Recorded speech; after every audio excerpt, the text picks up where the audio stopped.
la ciudad de Caracas, Venezuela. En unos minutos vamos a estar pudiendo compartir un espacio que espero que sea de gran bendición para todos nosotros, pero sin duda alguna quiero hacer una pausa porque lo que hemos estado viviendo en lo que va de mañana creo que ha sido simplemente impactante y nos está marcando como esa generación apartada, escogida y sobre todo ese remanente fiel que ha de preparar el camino para su retorno. Esta edición del Congreso Escogido creo que tiene una particularidad y que nos está marcando eternamente en un antes y en un después.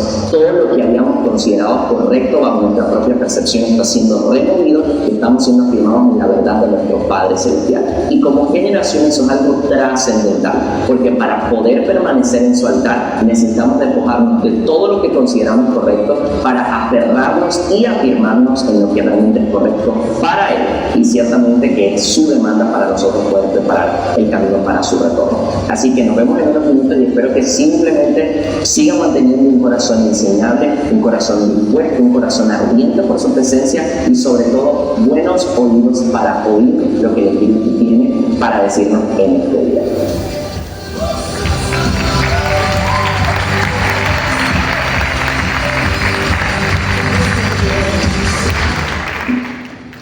Buenas familia, ¿cómo estamos? Bendiciones. Vamos a darle un fuerte aplauso al Señor en esta mañana.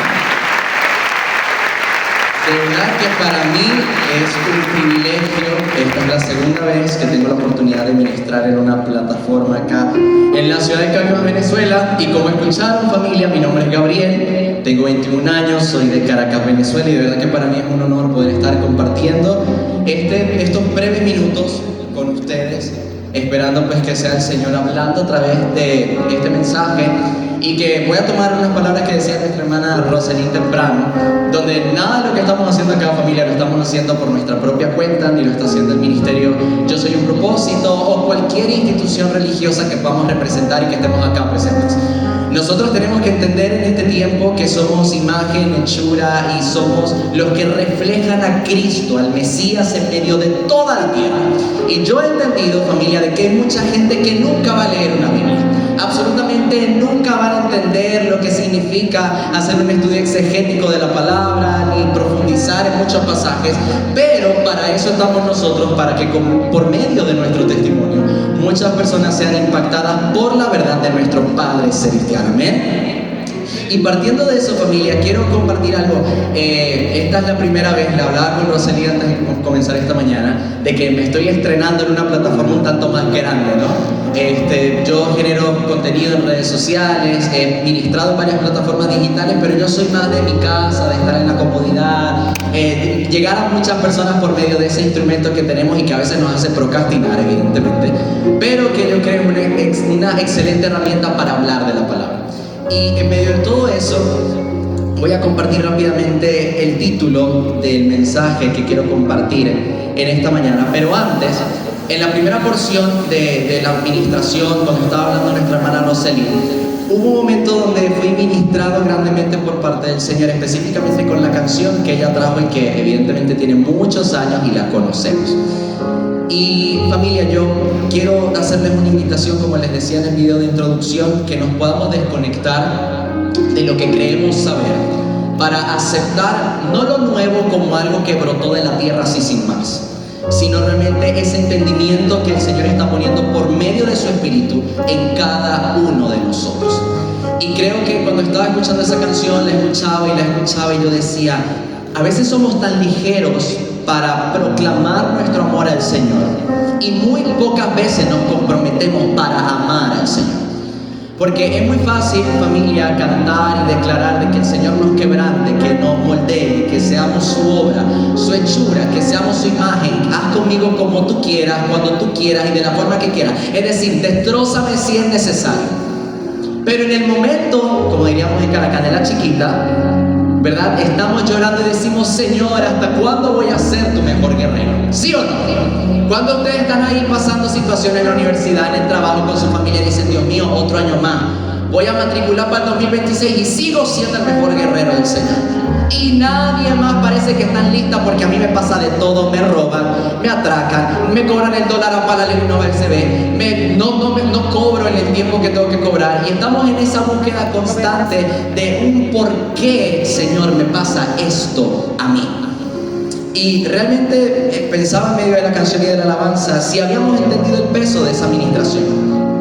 Porque como les comparto, decirle, Señor, que se haga tu voluntad y no la mía, fue lo que llevó a Yeshua, nuestro Mesías, al madero.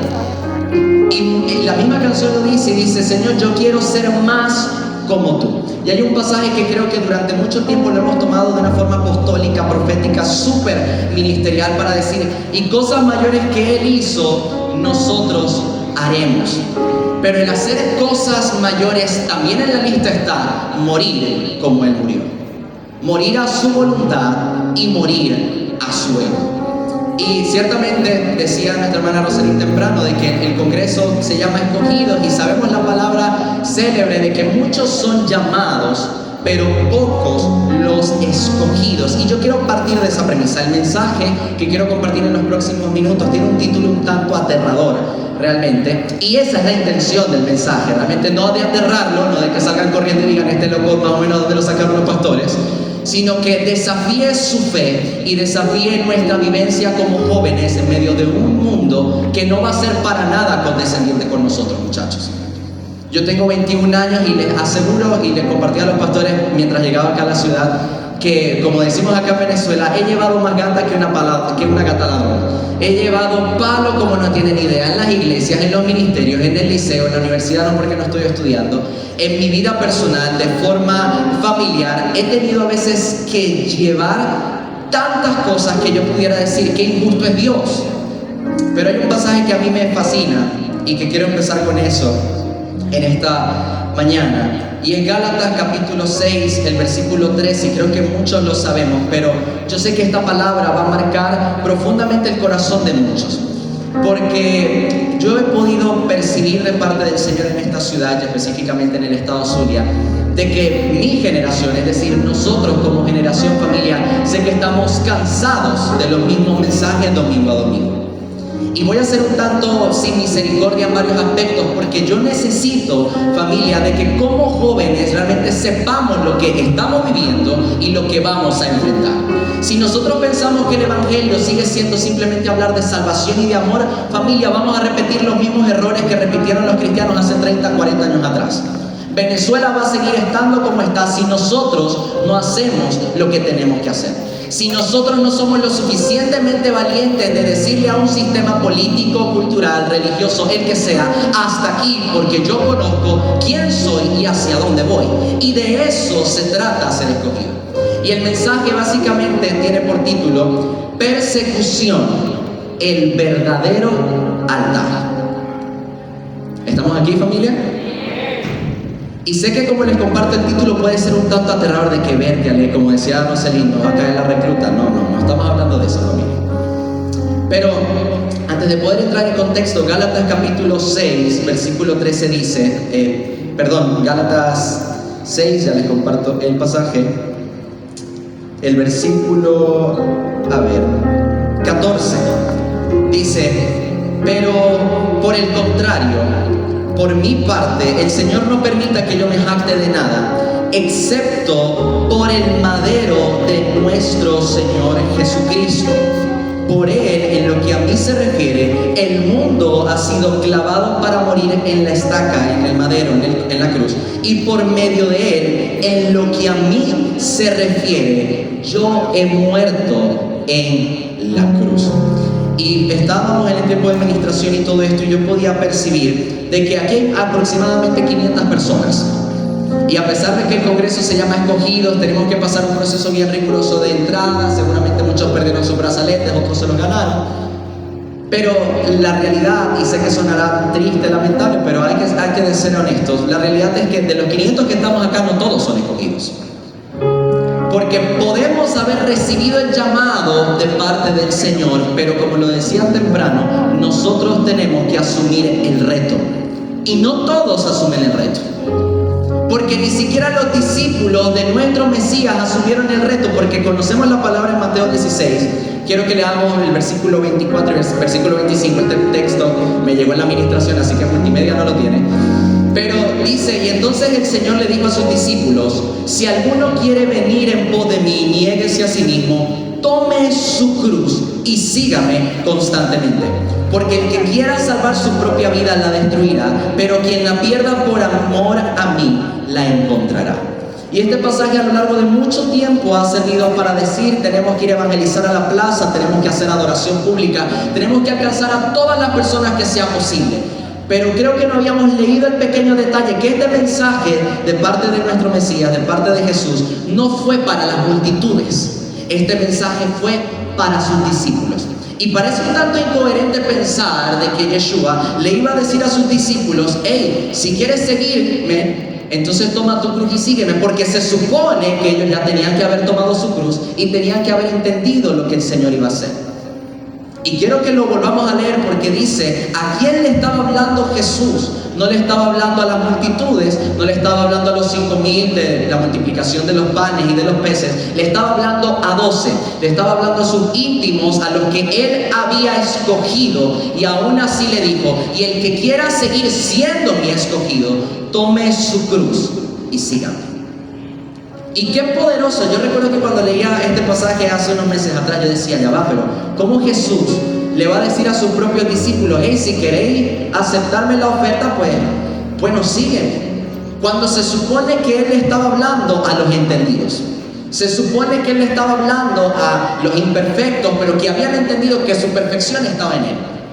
Y aún así, yo creo que el Señor estaba diciendo esto de una manera muy clara, porque sabía que aún de los 12 íbamos a tener momentos, como lo mencionaban temprano, donde el apóstol Pedro iba a negar al Señor 3 veces, donde el mismo apóstol Judas iba a quitarse la vida por cobardía o por cumplir el propósito. No sabemos realmente por qué, pero aún así el Señor les dice: aquel que quiera ir en pos de mí. No le estaba hablando a los mundanos, a los que no son cristianos, a los que no se reconocen bajo una religión, son ateos o agnósticos. Le estaba hablando a los cristianos. Le estaba hablando a los que tal vez asistían semana a semana a la sinagoga. Le estaba hablando a los que tenían el mejor lenguaje, a los que tenían aún las mejores doctrinas o el mejor protocolo espiritual para acceder al Padre Celestial. Y aún así le dijo: hey, solo el que me quiera seguir tiene que morir como yo estoy a punto de morir. Y honestamente, muchachos, miren, yo he experimentado ciertas cosas que si me pongo acá, bueno, como decía nuestro hermano Roselín, o sea, terminamos en la noche. Yo creo que todos acá tenemos, si nos ponemos a echar la historia de nuestra vida, no terminamos nunca, porque atravesamos a veces situaciones un tanto injustas, complejas de entender. Pero yo he entendido de que todo cuanto experimentamos siempre vale la pena. Porque eso que experimentamos es la garantía de que estamos experimentando lo mismo que nuestro Señor. Estamos experimentando lo mismo que Jesús, que siendo el Hijo de Dios, que siendo Dios hecho carne, no lo entendieran. Que los que se decían maestros de la ley, que los que decían haber entendido todo lo que el Señor le había entregado a Moisés, fueron los mismos que prefirieron liberar a un criminal para ponerlo a él en el madero. Y para ir adelantando en este aspecto, ¿verdad? Mencionábamos al principio de que cuando pensamos en la palabra altar, yo quisiera que alguno me diga: ¿qué piensa usted cuando le dicen la palabra altar? A ver, alguien que pegue un grito con actitud, con ánimo, con energía. Somos bastante jóvenes, a ver. Cuando usted le escucha la palabra altar, ¿qué es lo primero que se le viene a la mente? Sacrificio, ajá, ¿qué más? Adoración, ¿qué más? Santidad, ok, ¿qué más? A ver, ¿quién da más? ¿Quién da más? Consagración, ¿qué más? Entrega. ¿Cómo? Ofrenda. Compromiso. Excelente, maravilloso, muchachos. Estamos todos en la misma página. Y a menudo, también cuando hablamos del altar, posiblemente muchos pudieron considerar que donde yo estoy ahorita parado, este es un altar. Y podemos considerar a veces que la idea del altar se refiere al púlpito, a la plataforma, el lugar donde una persona como yo en este momento puede tener el honor de poder proclamar lo que el Señor puso en su palabra. Y pudieran pensar de que es la tarima de la iglesia, tal vez es una tarima en un congreso o en una campaña de milagros, pero realmente esa es una asociación un tanto incorrecta, porque realmente esto que vemos acá, familia, es simplemente una plataforma. Lo que hay tal vez en nuestras iglesias es simplemente una plataforma. Y esto es tan contundente porque el mismo Señor dijo que Él no venía y Él no moraba en edificaciones hechas por manos de hombres. Y a veces estamos más preocupados por guardar la integridad estructural de lo que decimos que es iglesia, pero no guardamos la integridad de nuestra vida como iglesia. Y eso es tan profundo porque si nos remontamos a la antigüedad, como lo mencionábamos anteriormente, desde los tiempos de Noé vemos cómo los altares se erigían bajo ciertos propósitos. El primero fue en Génesis, capítulo 8, versículo 20, que igualmente lo mencionaron temprano, donde dice: y Noé edificó un altar a Jehová, entonces tomó de todo animal limpio y de toda criatura que vuela limpia y ofreció ofrendas. Diga conmigo, ofreció ofrendas. ¿Qué ofreció? Y dice: y el Señor olía el aroma dulce, y el Señor consideró y dijo: yo nunca más maldeciré la tierra a causa de los hombres, puesto que las imaginaciones del corazón son torcidas desde su juventud. Pero yo no destruiré jamás toda criatura viviente como he hecho. En otros aspectos, ¿verdad? Como ya lo escuchamos, el altar o los altares servían como lugares de adoración, de recordatorio, de sacrificio, de ofrenda, de gratitud, de compromiso, un llamado a la santidad realmente. Y muchos de estos altares, me gusta mucho porque cuando estudiaba acerca un poco de esto, hubo un momento en la historia donde hubo un altar que no sirvió para nada de eso. No era para presentar ofrendas, diezmos, primicias, no era para presentar una vaca quemada, un macho cabrío o lo que fuera, sino que fue levantado un altar como una forma de recordatorio generacional. Diga conmigo, recordatorio generacional. Donde ese altar iba a tener la tarea de representar la fidelidad de Dios en medio de una generación que no había conocido una gloria pasada. Y para ponerlo un poquito en contexto, ¿verdad? Esto lo vamos a encontrar en el libro de Josué, capítulo 22. Yo le invito a que lo lea por completo en toda la casa, en su casa, porque es bien interesante toda esta historia. Pero imaginémonos la escena de un final de temporada. ¿Y por qué? A ver, ¿cuánto les gustan las películas y las series acá? Yo soy súper cinéfilo. ¡Wow! ¡Qué cristiano! Ustedes se la pasan ahí, ¡Señor Padre! Y ustedes no ven Netflix, no ven Magis TV, no ven YouTube, no busca películas gratuitas, 100% español, 100% subtituladas. No. Usted busca prédica de 4 horas hablada. A ver, ¿cuándo viene el Señor? No, ¿verdad? Y bueno, imaginémonos básicamente el final de una serie, no sé. Ahorita está muy en tendencia una para las chicas que se llama El verano en el que me enamoré. Hay muchas otras. Tenemos Stranger Things, que creo que va a salir la última temporada dentro de poco. Bueno, tenemos sin fin de series y películas que pudiéramos hablar acá. Pero imagínense cuando usted está allí, que los capítulos salen semana a semana y usted está esperando de que, Dios mío, ¿qué va a pasar? ¿Será que sí? ¿Será que engañó a la novia o no le engañó? ¿Será que mataron? ¿Será que el asesino es el doctor o será el mismo esposo de la protagonista? No, yo creo que no. Yo creo que todo el mundo, porque a mí me pasa, familia. Cuando yo veo series de criminales y todas estas cosas, yo sospecho de todo el mundo. El primero que sale, ese fue el que la mató. Ese fue el que la mató, ya tú vas a ver. Entonces después es el más bueno, es el que salva la historia y yo, cónchale, no la mató. Pero en medio de todo eso, imaginemos esa escena, ¿verdad? Donde el pueblo de Israel acababa de conquistar la tierra prometida. Y Josué reúne a 3 tribus. La tribu de Rubén, la tribu de Gad y la media tribu de Manasés.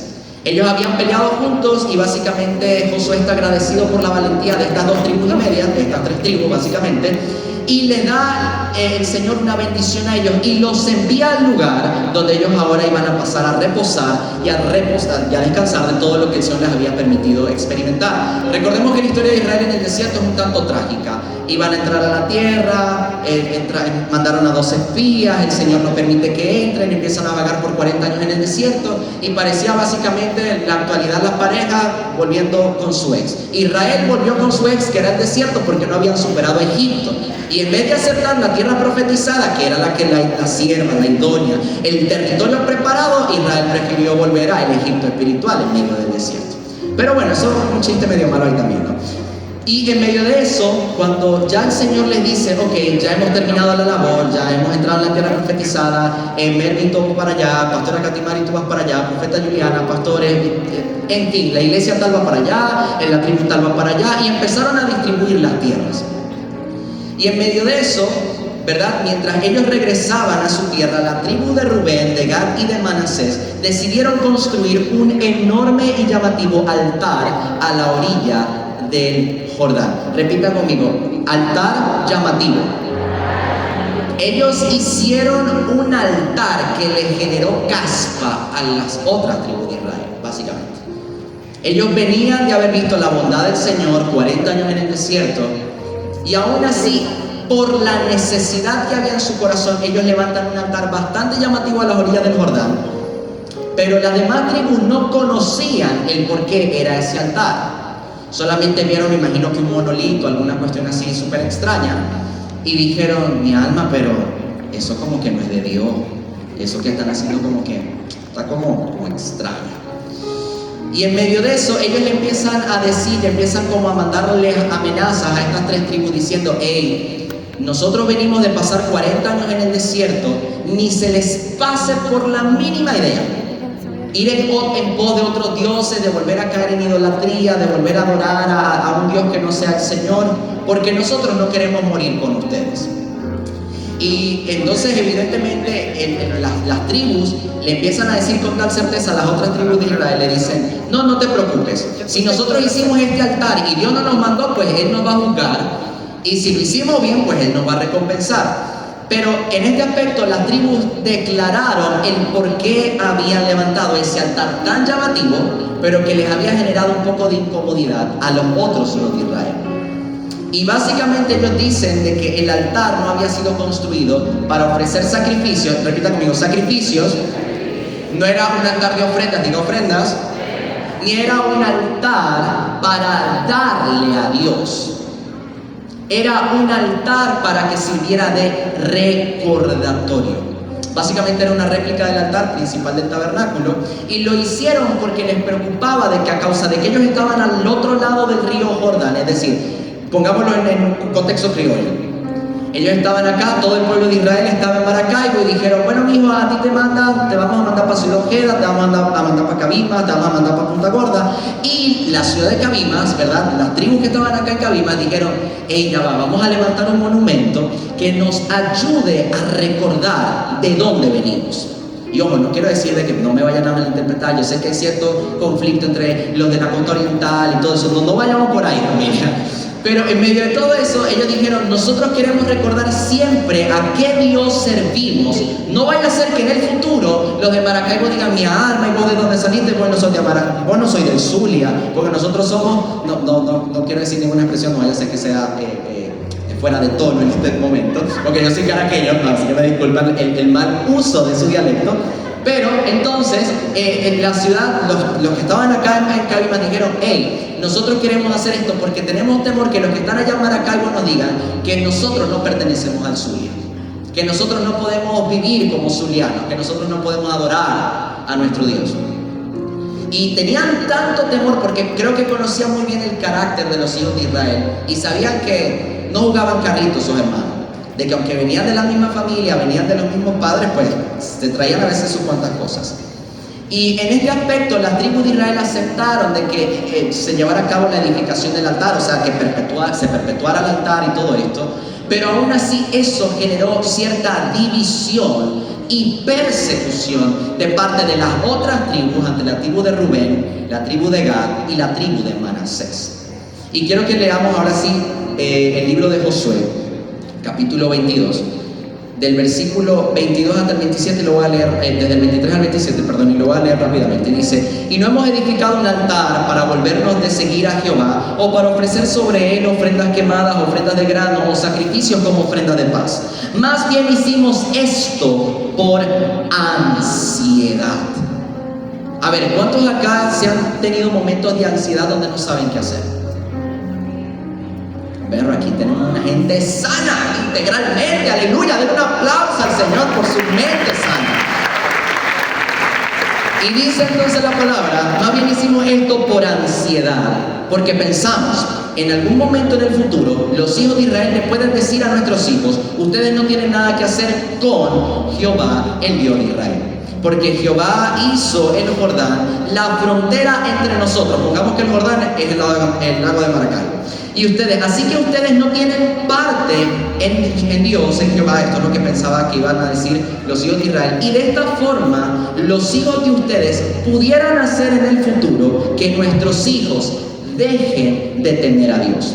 Así que dijimos, hagamos preparaciones, edifiquemos un altar, no para quemar ofrendas ni hacer sacrificios, sino como un testigo entre nosotros y ustedes, entre nuestras generaciones que vendrán después de nosotros, para que podamos hacer el servicio de Jehová en su presencia con ofrendas de paz, para que los hijos de ustedes no digan a nuestros hijos en un tiempo futuro, ustedes no tienen parte en el Señor. Y este pensar, familia, tal vez, si lo quitamos tal vez de este aspecto criollo, de Maracaibo, Cabimas y todo este aspecto, a veces este pensar surge en medio de nuestras comunidades de fe, surge de nuestras universidades, en nuestros liceos, donde a lo mejor simplemente por tener una forma de pensar diferente, una forma de vivir diferente, experimentamos la persecución. Experimentamos si somos gordos, si somos flacos, si somos rellenitos, si somos fitness, si somos crofiteros, si somos personas que nada más ven magia y no hacemos nada, si somos de las personas que se la pasan vestidas en farmatodo, que van por una cosa y salen con 10 más. Pero el Señor le permitió a estas tribus levantar algo para que sirviera a ellos como un recordatorio generacional, para que no olvidaran que ellos tenían parte con Dios. Y entre otras ideas, ¿verdad? Profundizando un poquito más acerca del altar. El altar básicamente tiene una raíz en hebreo que significa matar, sacrificar, ofrecer un animal. Pero básicamente estos altares en la antigüedad tenían que hacerse de tierra. Diga conmigo, de tierra. Y básicamente esto era porque el Señor necesitaba que la plataforma, el lugar donde se le iba a presentar algo, fuera directamente hecho por su mano.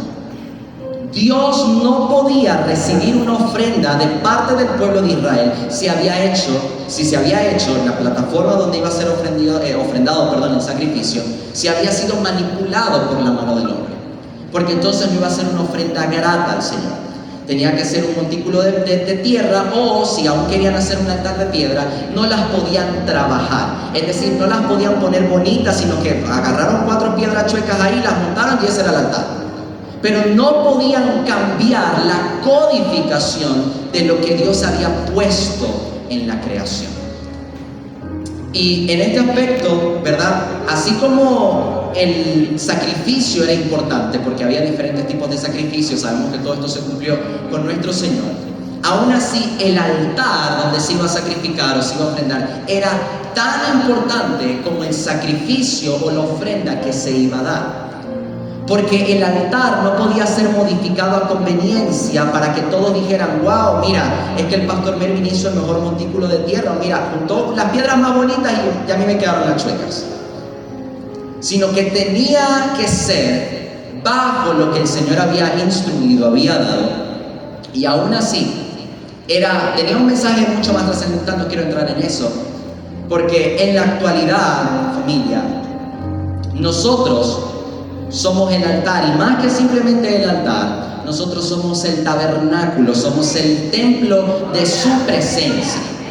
Y en el templo, o aún en el tabernáculo, en medio del desierto, tenía un sinfín de indumentarias, tenía un sinfín de elementos que apuntaban directamente a Cristo. Y en este aspecto, si nos ponemos a estudiar de eso, bueno, no terminamos.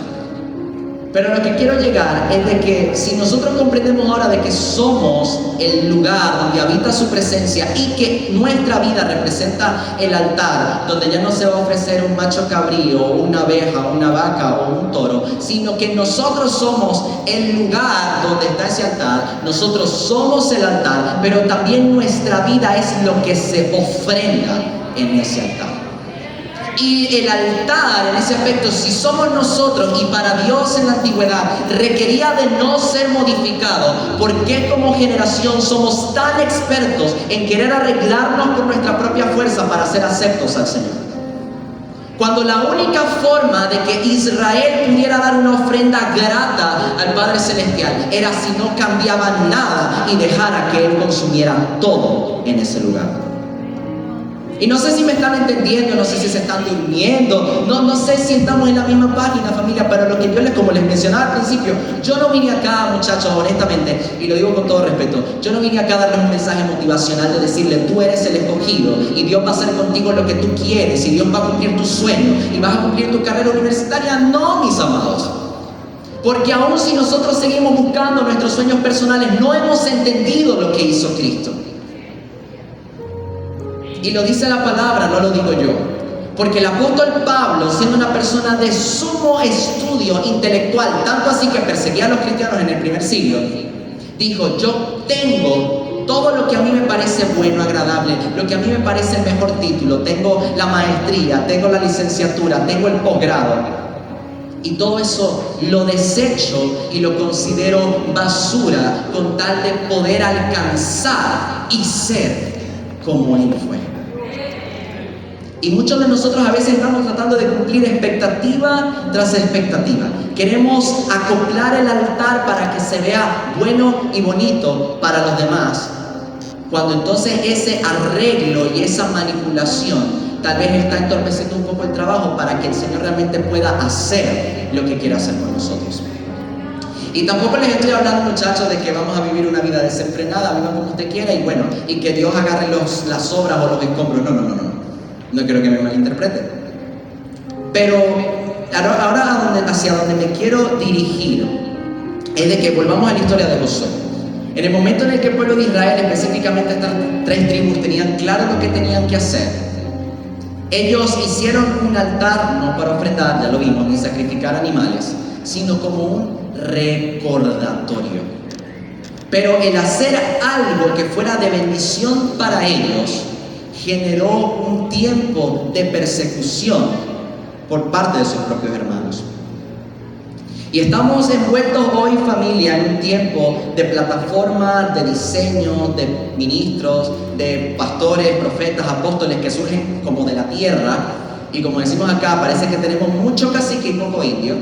Y todos queremos un lugar, todos queremos ser influyentes en las redes sociales, todos queremos tener miles y miles de seguidores en TikTok, todos queremos estar semana a semana no haciendo nada sino dale tap tap, dale gracias por la rosa y nada más.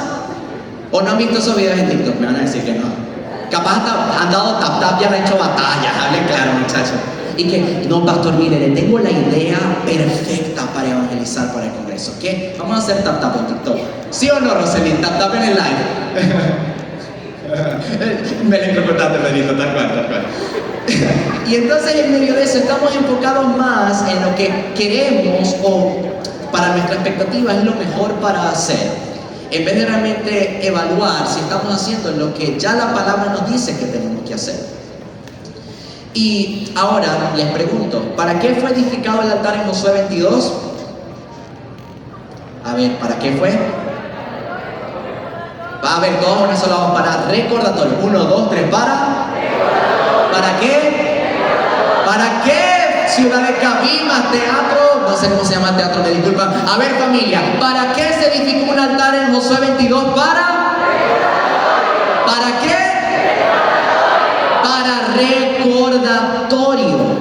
Y hoy, muchachos, el altar no es esta plataforma donde yo, Roselín, el pastor o cualquier ministro del Señor se monta a decir lo que cree conveniente para su iglesia o para los congregantes que van a su ministerio.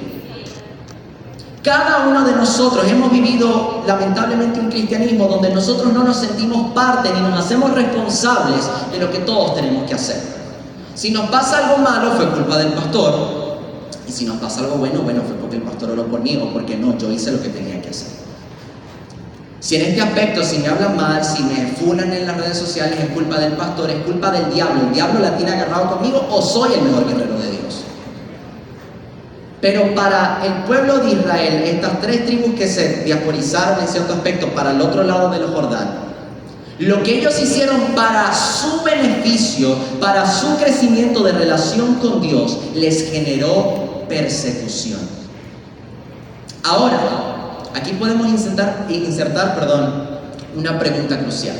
Si los altares, más que ser edificios de sacrificio, de ofrenda, y en este momento introducimos un nuevo término que es el recordatorio, y nosotros, ¿acaso no somos ese altar que debería ser de recordatorio de lo que Jesús hizo en todo lugar donde estemos?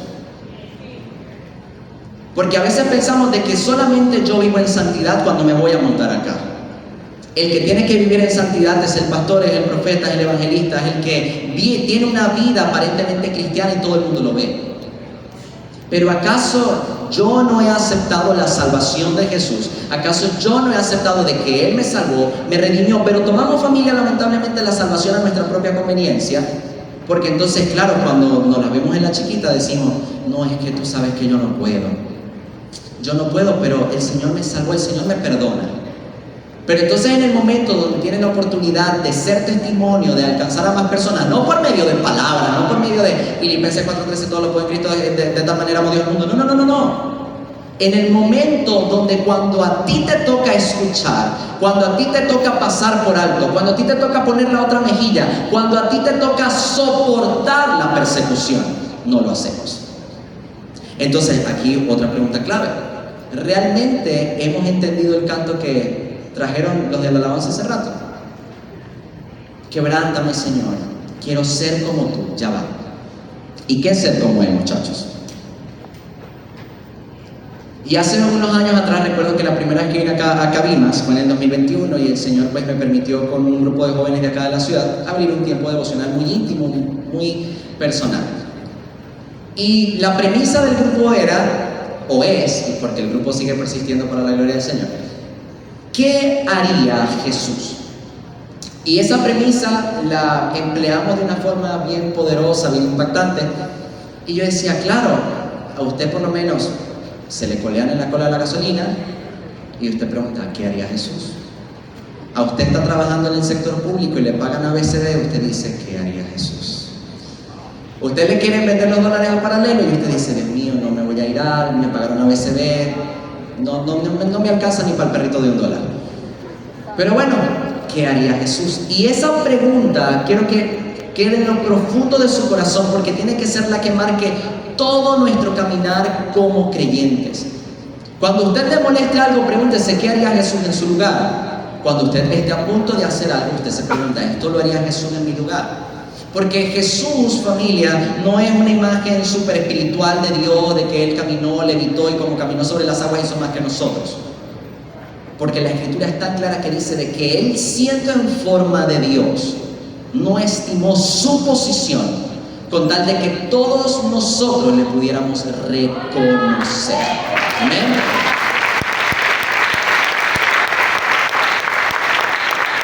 Entonces, familia, ¿acaso no somos cada uno de nosotros un recordatorio viviente de lo que Cristo hizo? Y yo los quiero desafiar en este momento que usted se pregunte, ¿qué hice yo esta semana para que alguien recordara lo que Cristo hizo? ¿Qué hice yo cuando tal vez me molesté porque ayer no pude buscar el brazalete? Y me dijeron, no, si no lo buscas, mañana pierdes el cupo. ¿Qué hice yo en ese momento para recordar la misma actitud que hubo en nuestro Mesías? ¿Qué hice yo bueno, estamos a jueves, ¿cierto? A jueves. ¿Qué hice yo el lunes? ¿Qué hice la semana pasada? ¿Qué hice el domingo después que salí de la congregación? Para que otro, o aún el que para mí es cristiano, que es mi hermano en la fe, recordara lo que el Señor hizo. Y en este aspecto, familia, ¿verdad? Yo no estoy hablando, como les mencionaba hace rato, de ser perfecto, de que, ay, sí, miren ahí ese muchachito de 21 años, mira, bajito, flaquito, no se ve. Los que están arriba capaz me ven así. Él debe ser perfecto. No, muchachos. Honestamente, como le enseñé a los pastores en estos días, hay momentos donde sí, honestamente, yo me he bajado de la cruz en la que estoy juntamente crucificado y todos nosotros deberíamos estar allí, pero yo me he bajado, me arranco los clavos así, cras y cras, y se los lanzo a la gente. Y la corona, y agarro, y más bien me vuelvo el romano, en vez de atravesar la lanza, me atraviesa a mí, yo atravieso a la gente con la lanza. Porque hay que ser honesto, familia, la gente que se monta aquí no es perfecta. Usted me ve acá y yo le puedo decir y dar un estudio de la palabra súper profundo mundo, le puedo dar una profecía personal y puedo decir, ay, ese chamito me va a hablar de parte de Dios, qué brutal, mira, yo quiero que mi hijo sea como él, pero ya va. No anhele eso. Y sé que muchos de los que están acá, específicamente este mensaje va para los padres. A veces vemos una persona influyente en redes sociales, específicamente si es joven, y decimos, ¿cómo quisiera yo que mi hijo fuera como él? Pero aquí entra la premisa de lo que dijo el apóstol Pablo, que dijo, sed imitadores de mí, como yo soy imitador de Cristo. No me tienen que imitar a mi familia.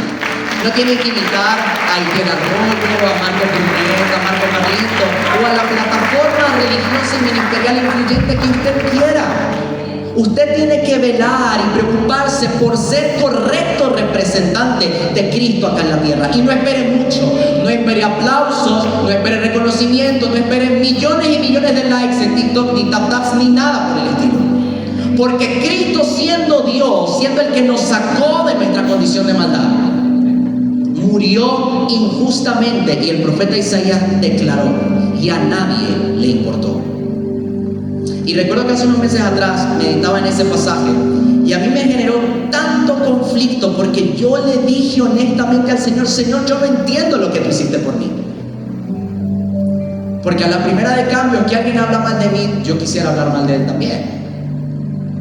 Así como me sacan a mí a veces trapitos al sol, yo quisiera sacarle 4 trapitos más al sol a esa persona.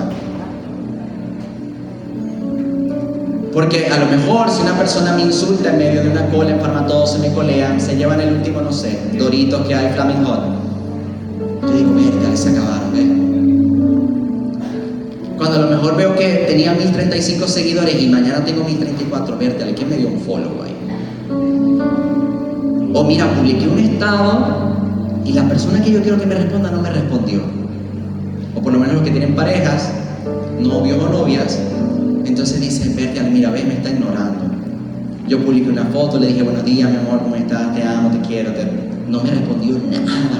Y está en línea, me dejó en azul, me dejó en gris. Y todo ese sentido, familia, es que nos han vendido un evangelio donde nosotros somos los protagonistas, donde nosotros somos los principales, donde nosotros tenemos que buscar nuestra fama, nuestro reconocimiento. El que tenga la mejor voz es el que se monta acá, el que no tiene la mejor voz, pues lo rechazamos. Pero ¿qué vivió Cristo siendo Dios acá en la tierra? Y Primera de Pedro capítulo 2, del versículo 21 al 23 dice lo siguiente: en verdad a esto fueron llamados, porque el Mesías también sufrió por ustedes, dejando un ejemplo. Repita conmigo, un ejemplo. ¿Dejando qué? Para que ustedes sigan sus pasos. Y como les comparto, yo no vengo aquí a decirle, muchachos, un mensaje motivacional y decir, ay, vente, a ese chamo de Caracas sí es buena onda, me dijo que Dios me quiere, y bueno, yo sigo ahí dando vueltas en el círculo vicioso y para de contar, no. Incluso yo diría que, recuerdo que hubo una vez donde escuché un mensaje del pastor Itiel Arroyo, no sé si lo conocen, donde él decía, yo no vine aquí a animarlos, yo vine aquí a desalentarlos. Porque ser cristiano, familia, es una cosa de valientes. Es asumir una vida que no todos están dispuestos a vivir. Porque los mismos 12 que sí caminaron pegaditos con Jesús, dijeron, hey, a veces yo no quisiera tomar mi cruz y seguir. Y aquí habemos 480 personas. Y aún así, familia, yo le digo, considérelo. Si usted se dice cristiano, de verdad considere seguir siendo cristiano. Porque si es por su causa que otro se aparta, usted va a tener que rendir cuentas por el que se apartó. Si usted como ministro del Señor, teniendo una iglesia súper influyente en la ciudad, en Venezuela o en cualquier lugar, hace que por medio de su enseñanza la gente no entienda el plan de salvación, entonces usted va a tener que rendir cuentas, así como yo también voy a tener que rendir cuentas acá. Y yo creo que muchos de ustedes seguramente quisieran estar en mi lugar diciendo, verte, el pastor Melvin no me dijo a mí para nada. Y mira, yo soy el líder más influyente de la ciudad. Y como lo decían temprano nuestra hermana Roselyn, si seguimos buscando nuestro propio posicionamiento, entonces estamos siendo aquellos que en los tiempos finales vamos a apostatar, vamos a negar nuestra fe. Cuando nos toque decir, hey, tú eres cristiano, vos te congregabas allá, yo soy un propósito en tal o cual iglesia. No, yo no, imagínate, los están metiendo en la recluta, no. la recluta no. Cuando a usted le toque experimentar, porque eso lo dice la Biblia, no es que sea un profeta o un apóstol del desastre, dice la Escritura que va a haber un momento de bastante tensión y persecución sobre la tierra. Y aún así dice que los escogidos también pudieran ser engañados. ¿Por qué? Porque si somos el remanente de Dios, porque si somos de la iglesia tal, porque si yo oro, yo ayuno, yo vigilo, yo hablo en lengua, yo profetizo. Porque aquí, familia, la cuestión no se trata de tarimas, la cuestión no se trata del título. Usted me puede decir apóstol, profeta, pastor, evangelista, me puede llamar por nombre, me puede decir muchacho mocoso. Y a mí eso no me va a quitar, porque mi carácter para no negociar la verdad que fue puesta en mi corazón sigue intacto. Y eso es lo que yo le quiero decir a todos ustedes en esta mañana. A usted no le importa el título, plataforma, esto, familia, se va a acabar. En cualquier momento Dios manda un rayo, destruye esta broma y nos quedamos todos mirando para el techo. Pero ¿cómo está su carácter? ¿Cómo usted va a hacer que la tierra recuerde lo que Cristo hizo? ¿Cómo usted va a ser un correcto representante para que digan, hey, yo nunca leí una Biblia, yo nunca fui un estudio bíblico, yo nunca me puse falda, nunca me puse pantalón, nunca a lo mejor dejé de cortarme el cabello o nunca usé velo cuando fue a la iglesia? Pero en el momento donde empiece la persecución, si a mí me toca dar la vida por el que está a mi lado, yo la doy. Si a mí me toca ir preso, que me metan en la cárcel por hablar de la verdad, que así sea. Porque la palabra dice en los últimos tiempos de que el que tenga que morir a filo de espada morirá. Y el que tenga que ir a la cárcel será llevado. La pregunta es, ¿cuántos estamos dispuestos?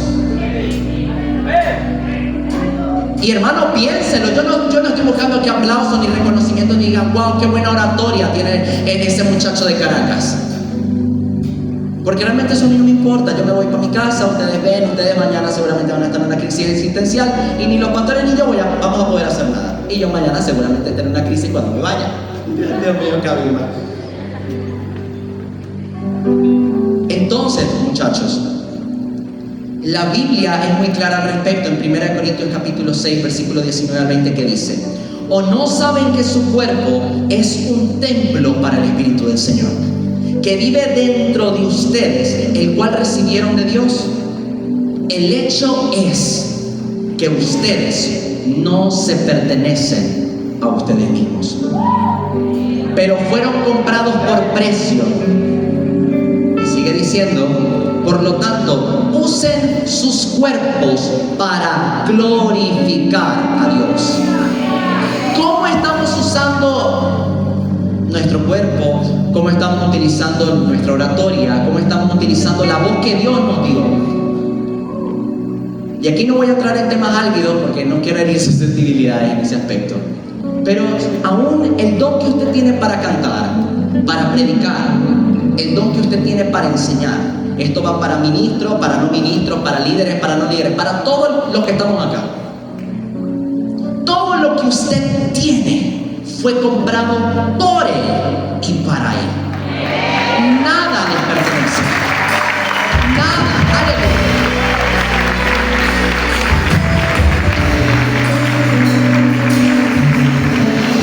Y nada nos pertenece y sonará mi alma, pero es que a mí este teléfono, miren muchachos, este teléfono tiene conmigo bastante tiempo. Y hay veces donde, Dios mío, digo, Señor, dame otro. Señor, dame otro. Necesito uno mejor. Tú conoces cuál.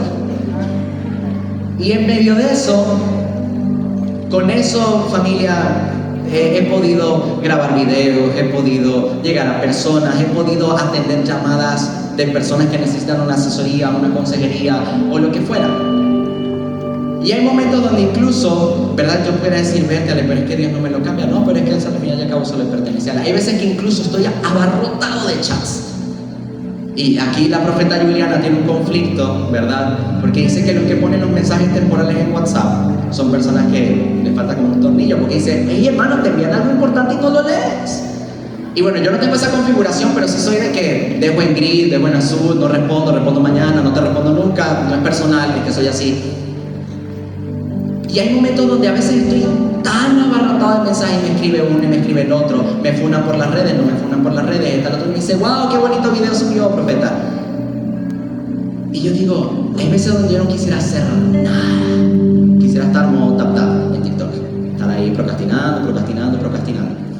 Pero cuando yo leo este pasaje dice que mi vida no es de mi pertenencia. Y aquí pudiéramos entrar en debates impactantes acerca del aborto, la Agenda 2030, la comunidad, lo que sea. Pero la realidad es de que nuestra percepción tiene que cambiar porque nosotros no nos pertenecemos.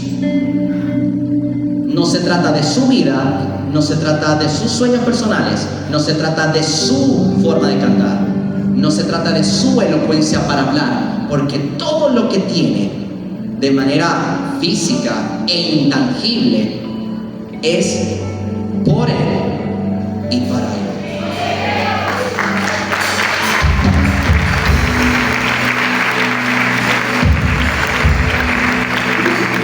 Y les quiero leer rápidamente para ir terminando en este sentido. ¿No? Ok. Les quiero leer Isaías capítulo 53, versículo 4, que este era el pasaje que les mencionaba con anterioridad. Y dice, ciertamente Él llevó nuestras enfermedades y sufrió nuestros dolores y nosotros le tuvimos por azotado, por herido de Dios y abatido. Mas Él herido fue por nuestras rebeliones, molido por nuestros pecados. El castigo de nuestra paz fue sobre Él. El castigo de nuestra paz. Y por su llaga fuimos nosotros curados. Y todos nosotros nos descarriamos como ovejas. Cada cual se apartó por su camino, mas Jehová cargó en él el pecado de todos nosotros. Ahora, yo les quiero hacer una pregunta mucho más desafiante. ¿Qué pasaría si esta tarima desapareciera? ¿Qué pasaría si el que canta ya no tuviera voz? ¿Qué pasaría si el pastor pierde a sus congregantes? ¿Qué pasaría si el profeta deja de profetizar? ¿Qué pasaría si el que ve visiones abiertas o cerradas, o como usted le quiera llamar, deja de ver? ¿Qué pasaría si el que tiene mucho recurso económico ya no tiene? ¿Seguiríamos sirviendo y amando al Señor con la misma, entre comillas, pasión que le servimos hoy? ¿Qué le estás ofrendando a Dios? Porque si tú le estás ofrendando a Dios tu talento, significa que si Él te lo quita, entonces ya no vas a adorar más. Si Dios te quita la tarima, si Dios te quita el púlpito, si Dios te quita la influencia, si Dios te pone en una cama en estado vegetativo, o bueno, en estado vegetativo no te puedes mover, no sé. Si Dios te quita todo lo que tú dices, Señor, esto yo te lo doy, ¿realmente tú amarías al Señor de la misma manera? Porque si tu fundamento en Él, si lo que tú llamas altar está supeditado a lo superficial, les digo, familia, de que están condenados a la destrucción. Porque nuestro fundamento como iglesia es Cristo. Nuestro fundamento no es lo que Él hizo más allá por nosotros, sino por lo que Él es, y que siendo Él no escatimó eso para pagar. Él, muchachos, ¿qué seríamos hoy si lo que creemos que es nuestro no estuviéramos? Y la noción popular del altar, muchachos, tiene que ser desafiada. Porque aquí muchos seguramente pudieran decir, vuelvan al altar. Aquí yo sé que hay personas que tal vez no se están congregando.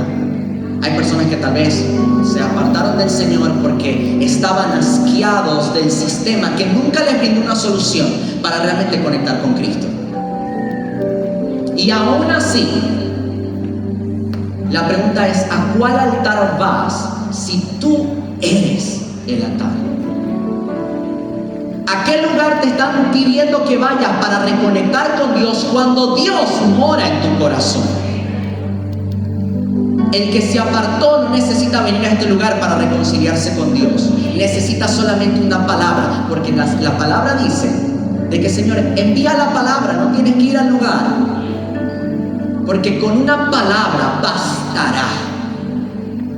Y muchos de ustedes, familia, sé que están buscando, como decíamos temprano, ven a buscar lo que viene de parte de Dios. Ven al altar, corre por tu bendición. Corre para que te profeticen, para que te monten la mano, lo que sea. Pero ¿qué pasó con lo que Él hizo para habilitarte a ti para que tú lo vieras a Él en todo lugar. Le hemos puesto tanta importancia a la estructura que nos hemos desconectado de que aún en la antigüedad Israel no podía modificar el altar. Y aún así, si me meto más profundo, dice la Escritura de que el Señor puso una instrucción para el pueblo de Israel y le dijo: y si haces un altar de piedra, no lo harás con escalones, para que cuando subas no se vea tu desnudez. Y hoy la plataforma que sea más grande, la más alta, la que me vea el que está allá en la orilla del lago, esa es la plataforma donde yo quiero ministrar. Yo quiero ser como Miguel Arroyo, yo quiero ser como Marco Brunet. Qué brutal ese movimiento de adoración. Pero la realidad es que tanto Itiel, mi persona, el pastor el que fuera, el influencer tal o cual, necesita igualmente del carácter para poder enfrentar la persecución por ser correctos representantes de él en la tierra. Y aquí la influencia, muchachos, no se trata de nombres, no se trata de cuánto yo muevo. Y no sé cuántos de acá seguramente trabajarán de redes sociales, trabajarán creando contenido, pero para usted decir: yo quiero que la cuenta que yo manejo se vaya viral. Yo trabajo de community, tal y qué sé yo, y yo quiero que esa cuenta se vaya viral, así full, 1000, 2000, 3000, llegue a 10,000 y bueno, en fin. O queremos decir: no, es que mi iglesia es influyente porque tenemos un canal de YouTube y en el canal de YouTube se conectan 1000 personas en todas las transmisiones. Yo soy influyente. Y familia, la verdadera influencia de la Escritura es la persecución. ¿Y por qué lo sabemos? Porque el único influencer, si lo quiere ver, el único influenciador en toda la historia de la humanidad fue Yeshua. Fue nuestro Mesías. Y lo sabemos porque aún el tiempo, aunque el calendario por el cual hoy nos regimos tiene fundamentos romanos y demás, el tiempo se partió en dos diciendo: hey, hay un tiempo antes de Cristo y después de Cristo. A ver, hermano, ¿usted acaso ha partido el tiempo a la mitad? ¿Usted acaso es lo suficientemente influyente? Porque le quiero decir algo: usted nunca va a poder ser influyente por sí solo, porque usted está usando el nombre del Señor para alcanzar a otras personas. Y si las personas llegan por usted a este lugar, no es porque usted sea guapo y apoyado, es porque usted está usando el nombre del Señor. Y dígame usted si eso no es influencia. Que usted diga: me mandó Juliana, me mandó Mervin, y tú dices: verde, ale, wow. Pero ahora todo lo que nosotros hacemos para hacer un altar de recordatorio es para que la gente vuelva al Mesías, vuelva a Cristo, vuelva a lo eterno y comprenda que nuestro llamado es perder todo lo natural con tal de poder hallar lo eterno. Y yo en momentos, familia, he tenido que encontrarme en situaciones bien apremiantes donde el Señor me ha dicho: ellos pueden, pero tú no. Y este es un mensaje que lo digo cada vez que tengo la oportunidad de hablar con jóvenes, porque piensan de que uno es súper perfecto, que entramos en el caballo blanco, que no le consiguieron a Marcelín, mal ahí, hermano, mal ahí. Pero aún así, estamos en ese decir, ¿no? Y no entendemos, muchachos.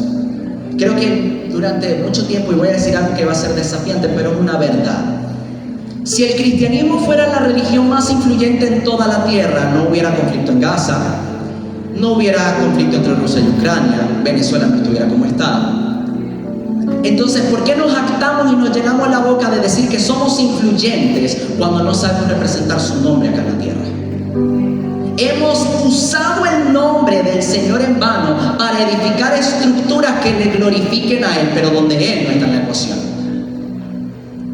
Hemos utilizado su nombre para decir: yo soy influyente, yo soy el que tiene miles y miles de seguidores, pero mi hermano, te tengo que decir que tu fama no es por ti.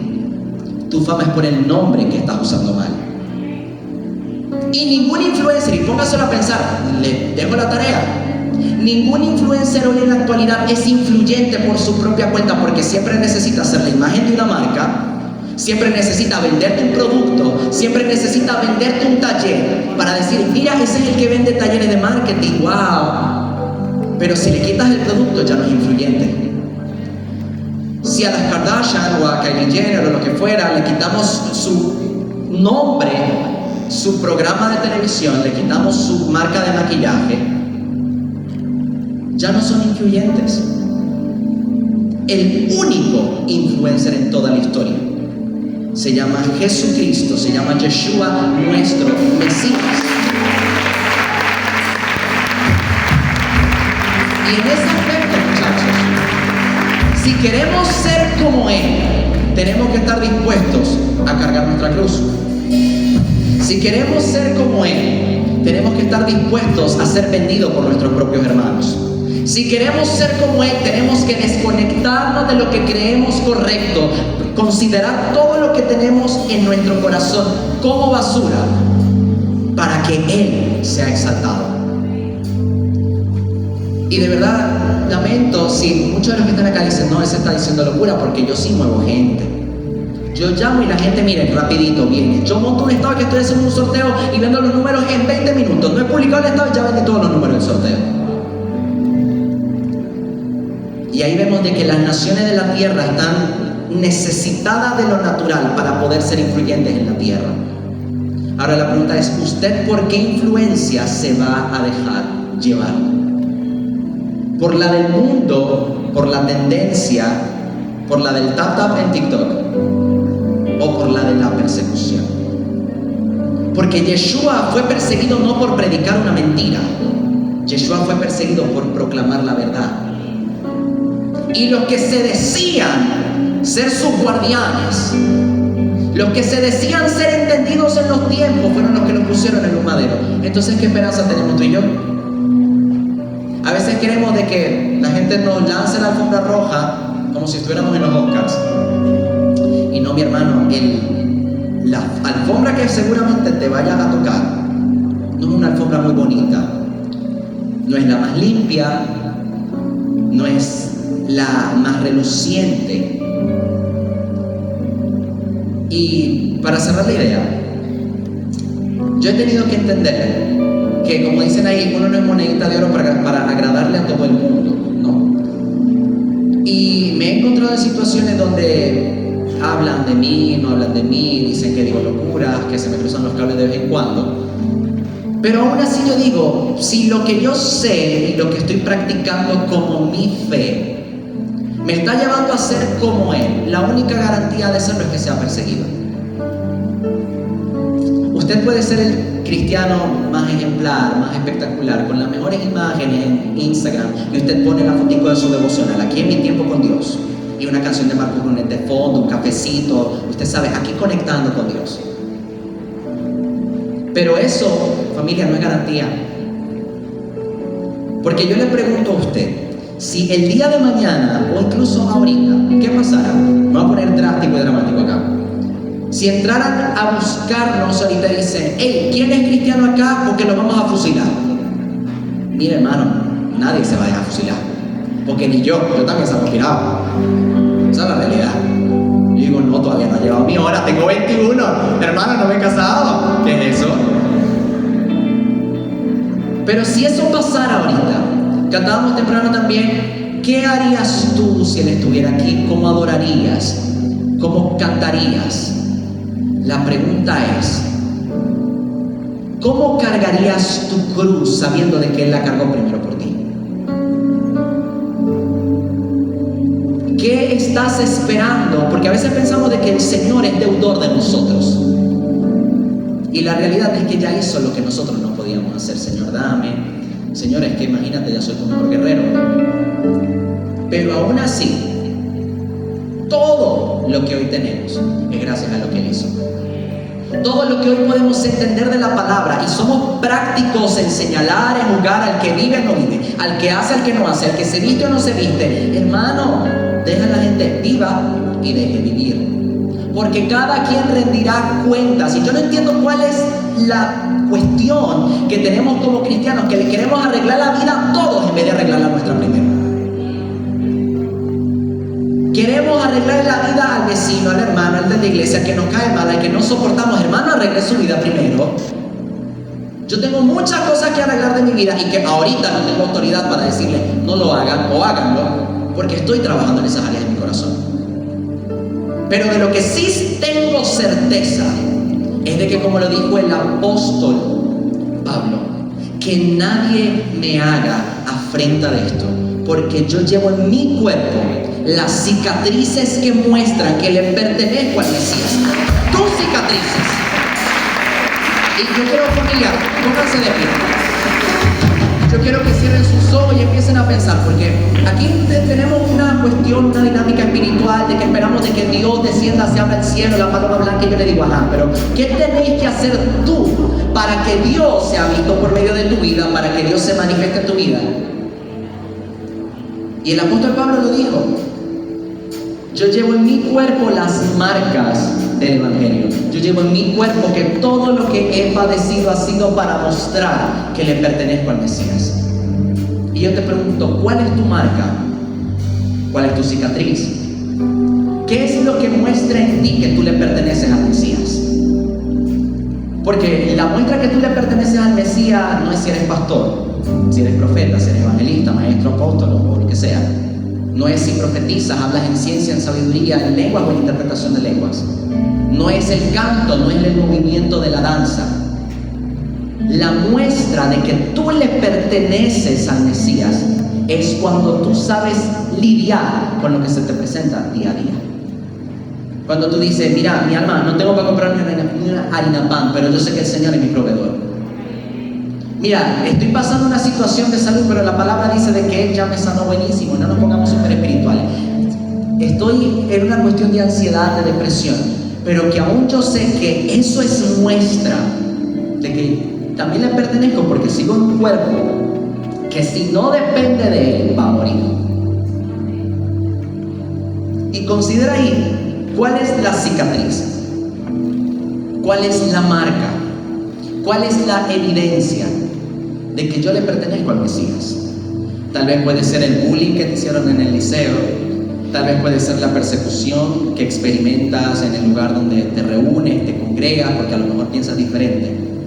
Tal vez puede ser que en tu familia eres la oveja negra, tú eres el único cristiano, los demás están apartados o no conocen del Señor.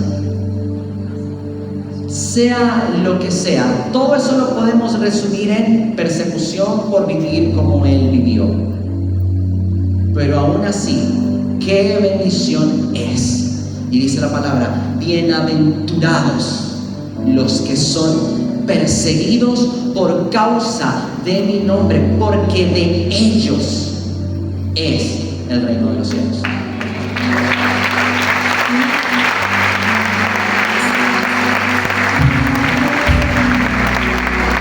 Y yo quiero que usted piense allí, muchachos, ¿de qué forma de ahora en adelante yo voy a hacer ese altar, ese recordatorio de Dios en medio de la tierra? No esté buscando encajar donde Dios no le mandó a encajar. No esté buscando ser influyente en algo que Dios no le mandó ser influyente. Deje de estar buscando ser como otro y sea más como Él. Deje de estar buscando o siendo como es que yo quiero ministrar como tal, yo quiero ser como tal, yo quiero ser como libertad. ¿Y qué pasó con Cristo? Lo leíamos en Isaías 53. Menospreciado, hombre de dolores y demás, y nosotros le dimos la espalda porque cada quien fue a hacer lo que mejor le parecía que tenía que hacer. Pero yo creo que aquí en el Zulia, muchachos, si quieren pueden empezar a ministrar. Yo he entendido que el Señor ha dicho del Zulia, y aquí me va a poner no sé cómo decirlo, pero esta palabra va para los que han tenido entendimiento de lo que estamos viviendo en Venezuela específicamente. El Señor ha dicho del Zulia, de Venezuela específicamente, de que Venezuela es profeta para las naciones, y específicamente en una palabra bien contundente acerca del Zulia. Y es de que el Zulia ha de ser shofar, ha de ser trompeta, ha de ser bocina, de esa voz profética en medio de toda la tierra. Durante mucho tiempo el Zulia se consideró, y no lo digo por ser de Caracas, durante mucho tiempo los zulianos consideraron una desconexión de la República de Venezuela diciendo, hey papi, nosotros somos la pepa que eso, o sea, es lo mismo. Y aún así, todo lo que hemos experimentado en los últimos años como nación, los que más han sido golpeados por lo que está pasando ha sido el Zulia. Y lo puedo decir con certeza porque conozco gente de Occidente, conozco gente de Oriente y no han padecido lo que ustedes han padecido. En el 2019 cuando hubo un apagón como de yo no sé cuántos días, yo no sé cuántas semanas, yo sé que ustedes se la vieron feas. Ahora pregúntense por qué, familia, porque el aceite que se requiere para alumbrar en la hora más oscura no es un aceite que tú compras en el supermercado. El aceite que se necesitaba en el altar para que las lámparas ardieran era aceite de olivas machacadas, aceite de olivas trituradas. Mientras más triturado tú eres, mientras más perseguido tú eres una mayor vasija de honra, porque lo estás igualando a Él, estás haciendo cosas mejores. Y el Señor ha dicho del Zulia, vosotros sois shofar de esta nación. Ahora, ¿dónde están los shofares? Que ella va, antes que aplaudan, porque aquí no quiero mover emociones, familia, porque eso lo hace cualquiera. Yo aquí puedo ponerme a empezar a hablar en lenguas y le digo, sí, Dios dice, y usted se lo come, dice amén y no sabe lo que está pasando. Porque para hacer shofar, igualmente los instrumentos que eran utilizados para dar advertencia en el pueblo de Israel también tenían que ser procesados. El shofar, para dar el sonido correcto, necesita ser procesado. Para yo ser proclamador del evangelio, yo necesito haber sido procesado. Yo necesito haber sido triturado, porque las vírgenes sensatas, dice la escritura, de que pudieron tener aceite en sus lámparas y no lo vinieron. Y aún así hay personas que en medio de toda la logística, gente que sí vende aceite, porque leemos la escritura de Mateo 25, y nos dice, hey, vayan a los que venden aceite. Hay gente que sí vende su aceite, allá ellos. Pero el aceite de mi desierto, el aceite de mi persecución, mira familia, ni que me roguen, ni que me paguen los millones de los millones. Yo no negocio las marcas que tengo, porque si Él no las negoció, yo tampoco las tengo que negociar. Y en Venezuela se tiene que levantar una generación de jóvenes que realmente le hagan frente a los malvados, a los perversos, que esté dispuesto a perder la reputación con tal de que Él sea visto. Porque se trata de Él, no se trata de nosotros. Se trata de Él, de lo que Él hizo, de lo que usted está padeciendo para que Él sea visto. Usted requiere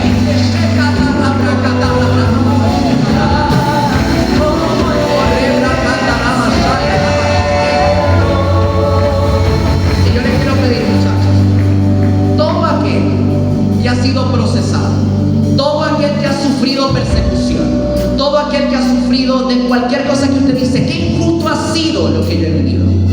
Sé que aquí no tenemos mucho altar, no tenemos mucha tarima, pero yo le pido que pase adelante. Yo no quiero que pasen todos corriendo como unos locos, porque muchos son llamados, pocos son los escogidos. Y familia, si lo entendieron, si entendieron el mensaje, ser escogido los va a llevar a la muerte. Ser escogido va a ser que seguramente su cabeza, cuando toquen, lo pongan en una bandeja de plata. Ahora, el que esté dispuesto a hacerlo porque Él lo hizo primero, ese es el que yo quiero que usted pase acá. El que esté dispuesto a decir, mira, yo lo que tengo es por Él. Yo salí de la depresión por Él, así que si me toca